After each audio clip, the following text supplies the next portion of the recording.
Salat itu di Al-Quran disebut dengan zikir. Dalilnya Quran surah ke-20 ayat ke-14. Dan langsung disarikan dengan fungsi ibadah sebagai fungsi hidup kita. Sudah? Perhatikan baik-baik. Innani anallah la ilaha illa ana fa'budni wa aqimis salata lidzikri. Itu dalilnya. Sayalah Allah, kata Allah. La ilaha illa ana, tidak ada Tuhan yang layak dipertuhankan dan layak disembah kecuali saya, Allah. Bagaimana kenal Allah sebagai Tuhan? Ya, yang layak disembah, yang harus dipertuhankan. Kenalnya bagaimana? Mendekatnya bagaimana? Fa'budni, sembah saya supaya kamu kenal saya, dekat dengan saya, tahu saya. Bagaimana caranya? Wa aqimis shalah, tunaikan salat. Jadi kalau pengen dekat dengan Allah, terkoneksi kepada Allah, tersambung, punya sifat tawakal yang kuat, nih tingkatkan salatnya, tambah. Makanya tiap hari kita sholat 5 waktu itu untuk membangun konektivitas dengan Allah. Sebab kalau sudah dekat, aksesnya pun terbuka semua. Itu maksudnya. Kita kenal Allah dan dekat dengan Allah. Apa yang sulit bagi Allah? Dan ini kita yakin. Nah sekarang Allah kasih jalan. Coba lihat orang-orang dulu. Ya. Mereka ketika akan melatih dirinya untuk tersambung kepada Allah, sholat semua, termasuk para nabi, rasul. Tapi dahsyatnya, ketika ada apapun dalam kehidupannya yang sulit Allah mudahkan, minta langsung dikabulkan. Dan sangat luar biasanya seringkali terjadi mintanya lewat sholat. Nabi Zakaria itu kan dihukumi istrinya oleh medis itu menopause dan mandul. Maaf, nggak mungkin punya keturunan. Kapan mintanya? Dalam sholat. Mohon sama Allah. Dan itu dikabulkan.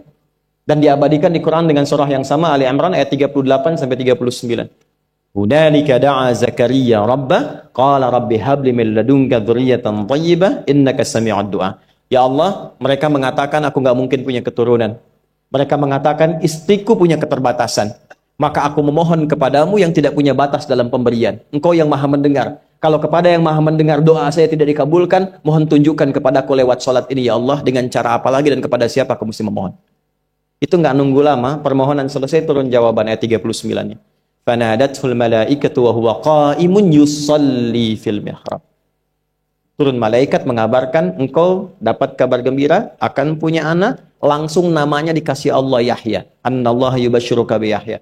Artinya hidup yang mustahil menurut manusia, lahir dari rahim seorang perempuan, maaf, yang divonis monofos dan mandul bayi yang hidup, kata Allah enggak ada yang mustahil, lahir dan terjadi itu. Yahya, John, lahirlah.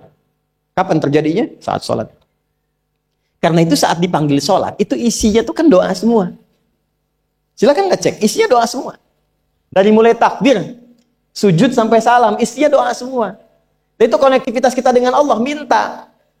Kapan itu bisa terkabul dengan cepat doanya? Kapan selesai urusan kita? Kalau koneksinya bagus. Makanya disebutnya zikir, yang terhubung, yang nyambung.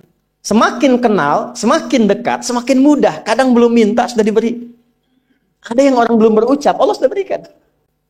Sehingga ketika menghadapi masalah yang sama, ringan. Bukan gak punya masalah. Akan dihadapi, diringankan oleh Allah. Masalah yang sama, ini sampai ribut, adu argumentasi. Orang ini cuma senyum selesai. Betapa banyak masalah kecil diargumentasikan jadi besar. Akhirnya problem. Tapi tidak sedikit masalah besar dihempaskan di atas sajadah. Ketika koneksinya dengan Allah itu kuat, tiba-tiba hilang seketika. Selesai. Makanya Nabi Yakub kalau punya masalah, yang beliau lakukan apa? Dia bentangkan sajadahnya, dia sholat, dia mohon kepada Allah. Itu dilestarikan di Quran surah ke-12 Yusuf ayat ke-86. Aku tuh kalau sedang punya masalah apapun, ya aku bangun konektivitas dengan Allah. Innama ashku bathi wa huzni ilallah. Saya curhatnya cuma sama Allah.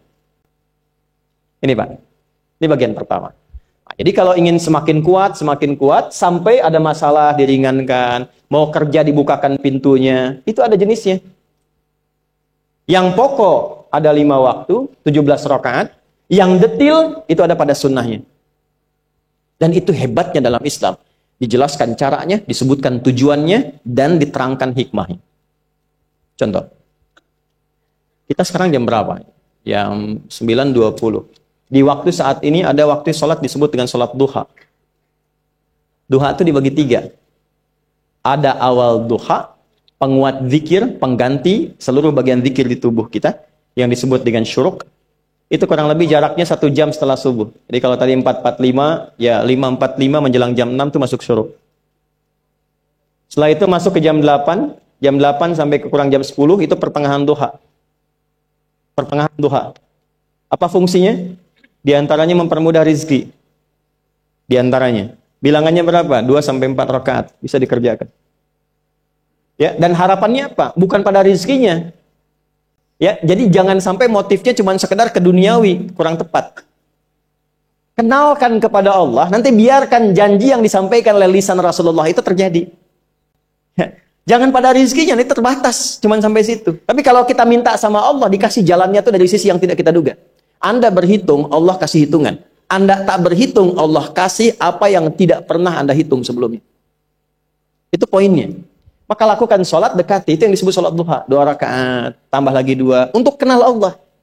Kalau sudah merasakan dekat, sudah nyaman, sudah enak, muncullah kemudian kesan dalam hati. Terserah Allah mau kasih berapa. Yang penting sudah enak, sudah damai. Di titik itulah kemudian Allah limpahkan dari apa yang nggak pernah kita duga sebelumnya. Kalau mau lagi misalnya, ini yang paling dahsyat nih. Dibimbing kita sampai ke posisi terbaik di apapun itu. Jadi ayah terbaik, ibu terbaik. Ya, jadi karyawan strategis, di militer terbaik. Terbaik tuh gini, di tempat terbaik yang memuliakan tuh makom namanya. Makanya kuburan sering disebut makam kan?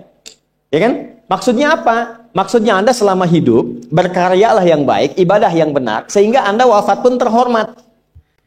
Menilai seseorang di tempat terbaik yang kita nggak bisa nolak dan mengakui memang dia orang yang terbaik, itu namanya maqam mahmudah.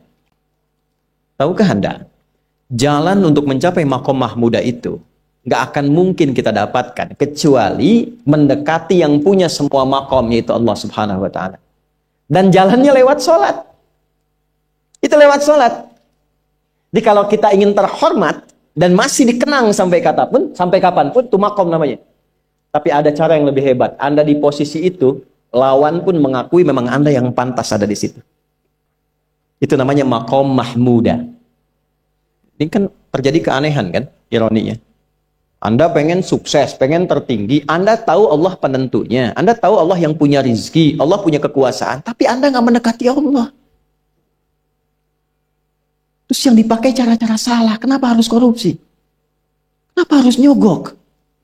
Kalau SK-nya nggak Allah tetapkan, nggak akan turun juga.